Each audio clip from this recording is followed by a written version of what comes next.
survivors, and welcome to Survivor's Guilt, the only channel that determines your odds of surviving 2019's sharp waterslide movie, Aquaslash. So stay tuned till the end for your survival stats. I'm your sharp-dressed slasher turned high school graduate, GhostFake. Now I hope you like rather lame water parks that have killer water slides, cause this movie is getting spoiled. Aquaslash, written and directed by Renaud Gauthier, and starring Nicolas Fontaine, Brittany Drisdelle, Nick Walker, Madelline Harvey, Paul Zinno, Ivan Osa, Chuipka, and HoJo Rose. Aquaslash is about a bunch of recent high school grads who head to the Wet Valley Water Park for their graduation celebration when someone corrupts the water slides before the big race. We open up to the Wet Valley Water Park after dark, and a couple, Brad and Cindy, who work at the water park and have shown up after hours for some mandatory overtime. Been saving this baby for you, baby.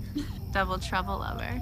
They head to the top of the water slides for some water sliding. Hey, that's not how you ride a water slide. Despicable. But the two get interrupted when a machete-wielding cameraman breaks the two up, and Brad breaks his way off the platform and into the meat bank at deposit number 1, before pieces of Cindy drop into the meat bank at deposit number 2. Hey, you guys are still coming into work tomorrow, right? What's funny about this cold open is that we discovered that this scene should have happened later on in the movie, but for one reason or another, it got moved to the very beginning. The only reason that we know that is because later on in the movie, someone gets injured on the water slide, and the owner tells Brad to get back to work, in spite of the fact that he died earlier in the movie, meaning that this scene must have happened before the big race and got moved to the very beginning for a cold open. Well, anyway, cut to the next day when the 2018 graduating class of the Valley Hills High School show up to enjoy the weekend of debauchery and a ridiculous entanglement of human lives. We get introduced to Phil, the school bully, kind of, as well as Josh, Chad, and Slim, who make up the three-piece band / bully fodder, the Blades, before we get introduced to Alice, who tells Phil to back off. Pick on someone your own size, Phil. There's nobody my size, princess. Before she kicks off the festivities, letting the class know that partying here for graduation has been a tradition for 3 decades, and telling them that the weekend is all about the 3 C's. Courtesy, control, and consent. Not one of which stands for water slides that can cut you. A little later, we meet Paul, the co-owner of the Wet Valley Water Park, who is cheating on the other owner with Alice. We also get introduced to Conrad Carter, the guy who makes everything work here. I'm Conrad Carter. I'll make everything work here. Who leaves the band with an ominous warning to have a good show and to keep their heads on straight. Well, once in a while, things can get a little bent around here. Cut over to Priscilla, the other owner of the park, who is getting everyone geared up for the car wash fundraiser when Tom shows up looking for his girlfriend Kim, instead of manning the slides as he's employed to do. Cut over to Kim, who bumps into Josh, her ex-boyfriend, and they have a chat before Tom shows up to break them up. This is Josh. He's an old friend from school. Tommy, I manage this place. Cut over to Priscilla, who's walking around with a dead bird, when Chad, Alice, and Slim gawk at her and discuss a rumor that every year she hooks up with one of the graduates. Later, Chip, who has an ongoing joke that no one can remember his name. What do you want? What was it, Chit?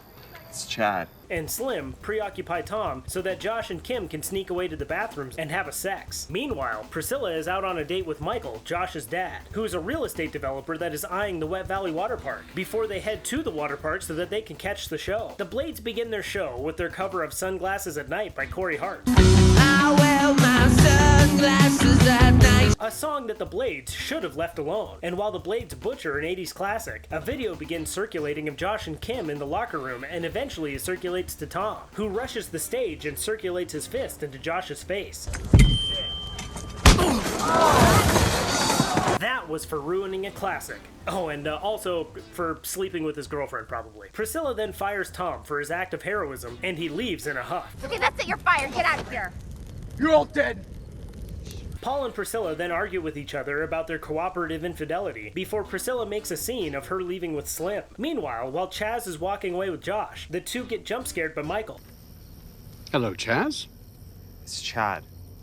Who wants to have a moment with his son. The two have a chat while Alice eavesdrops on their conversation. Michael drops the news that he is already starting negotiations to buy the Wet Valley Water Park. Alice runs to the office to confront Paul about selling the park, which he adamantly denies. Are you selling the park? No, why? She accuses him of trying to sell the park behind her back and cutting her out of the deal. And he tells her that it's hard to cut someone out when they aren't even in. Come on, cutting you out. You're not even in. Later that night, someone cuts into one of the water slides and installs 2 large blades, which I guess is where the name Aquaslash comes from. Though I'll be honest with you, I think Waterslice is a better title, and it only requires you to change 1 letter in the word waterslide. But Aquaslash it is. This is also the point where Brad and Cindy would have been killed originally, I would imagine. The next day, Michael is creeping around the park when the camera person holds him up before shooting him in the foot. Stop it!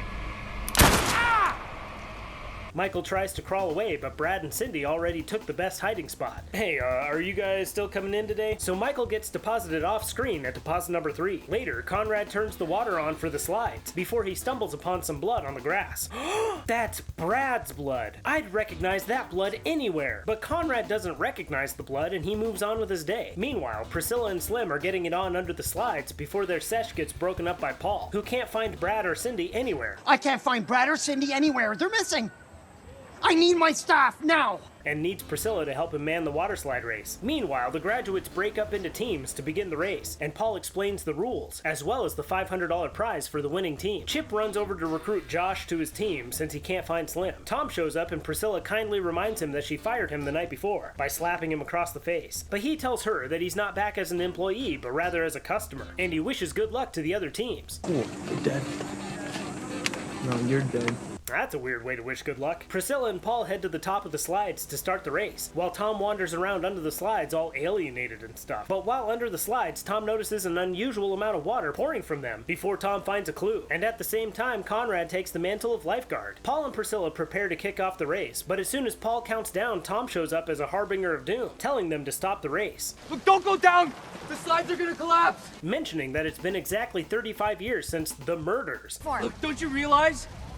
It's 35 years this weekend. By which he means an accident where someone died. But we'll count that body later because it's kind of a spoiler. But in spite of his cries, the teams proceed with the race anyway, with Kim, Josh, and Chuck going down one, Alice and her 2 friends going down another, and these 3 going down the last slide, and they don't seem to be enjoying it whatsoever, unaware of the Waterslice roulette that they are partaking in. What a missed opportunity for that title. Meanwhile, Tom continues warning people not to go down the slides, but Phil has heard enough and pushes Tom onto the water slide to get rid of him, and it's super effective. We cut over, quite literally, to Alice and her 2 friends who have reached the end of the dull part of their slide and head swiftly into the sharp part, sliding Alice into the meat bank at deposit number 4. Meanwhile, Kim and her team exit first, followed by the team that hates fun, followed by Alice's team, well, parts of them. Oh no! Conrad the lifeguard, do something!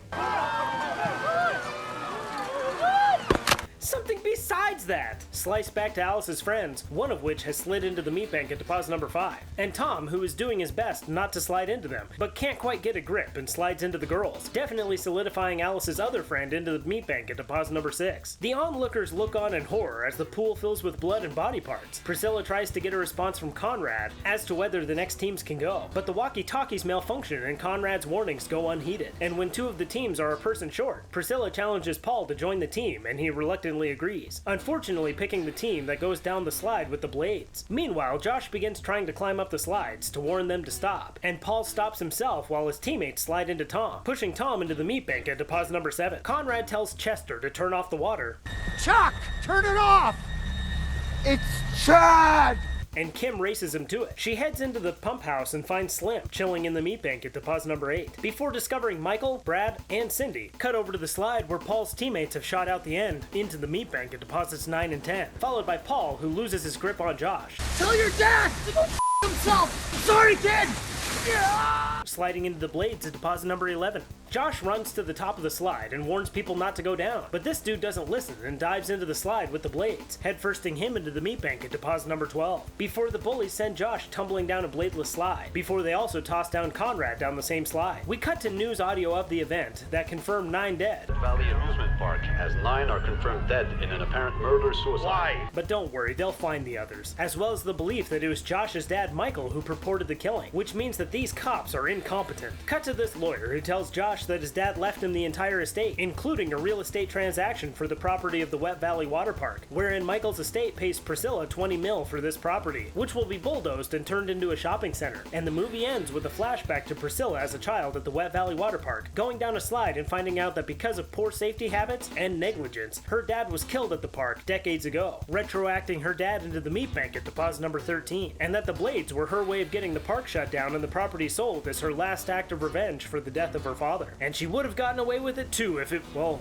actually, she did get away with it, and the movie ends. Now let's take a look at our main characters and the death that surrounds them to determine your odds of surviving this movie. We start off our meat bank deposits with Brad and Cindy dying at the middle beginning into the meat bank at deposits 1 and 2. Michael then begs his way into the meat bank at deposit number 3. Alice leads the pack at deposit number 4, followed by her teammates playing follow the leader at deposits 5 and 6. Tom then can't hold back any longer, harboring into the meat bank at deposit number 7, and Slim gets discovered in the meat bank at deposit number 8. Paul's teammates slide ignorantly but joyfully into the meat bank at deposits 9 and 10. Paul lets go into the meat bank at deposit number 11. This dude dives into the meat bank at deposit number 12. And we wrap up our meat bank deposits with Priscilla's dad, kicking off decades of planning at deposit number 13 into the meat bank. Now let's take a look at our survivors. We've got Priscilla, Josh, Kim, Charlie, It's Chad! Conrad, and Phil, which means that out of a total of 19 characters, only 6 survive, giving you a 31.6% chance of surviving this movie. Given those odds, do you think it's possible to hit these blades and still win the race? Let me know in the comments below. And if this is your first time on my channel, go ahead and subscribe so that you don't miss out on any of my future videos. A huge thanks to my patrons for their continued support. You guys make all of this possible, and it's greatly appreciated. And, as always guys, thanks, and don't die.